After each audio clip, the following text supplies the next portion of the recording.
canal de Suez, c'est quelque chose qui est ancré dans la tête et dans le cœur des Égyptiens. Et j'avais même dit que le canal de Suez se trouve dans l'ADN égyptien. Il y a un rapport très particulier entre le canal de Suez et l'imaginaire collectif égyptien.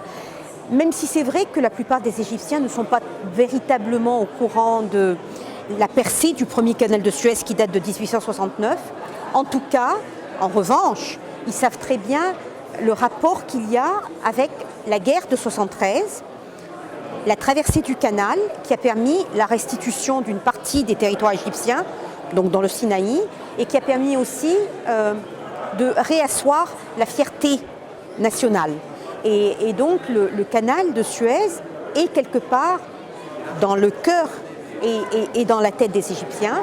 Et c'est la raison pour laquelle, justement, ce rapport très particulier a permis la levée de fonds historique qui a eu lieu, cette souscription de petites gens qui ont pu en 10 jours rassembler 64 milliards de livres égyptiennes, soit à peu près 7,8 milliards d'euros, pour répondre à l'appel de l'État qui avait été lancé en août 2014 pour la construction du deuxième canal de Suez.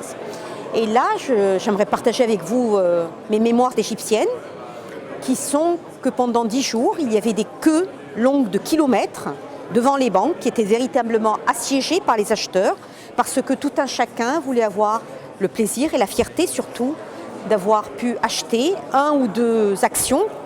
une ou deux actions du nouveau canal de Suez.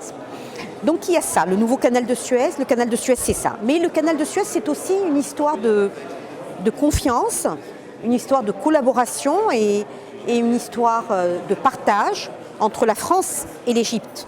Parce que quelque part, c'est la France qui est très présente dans la tête des Égyptiens lorsqu'on parle du canal de Suez.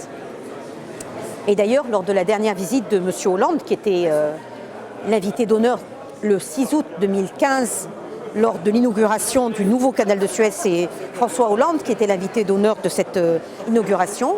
Et de nouveau, lorsqu'il a été en Égypte le 18 avril passé, c'est encore là, à ce moment-là, qu'il y a eu des coopérations avec des grandes entreprises françaises pour le développement de l'énergie, du gaz autour du canal de Suez.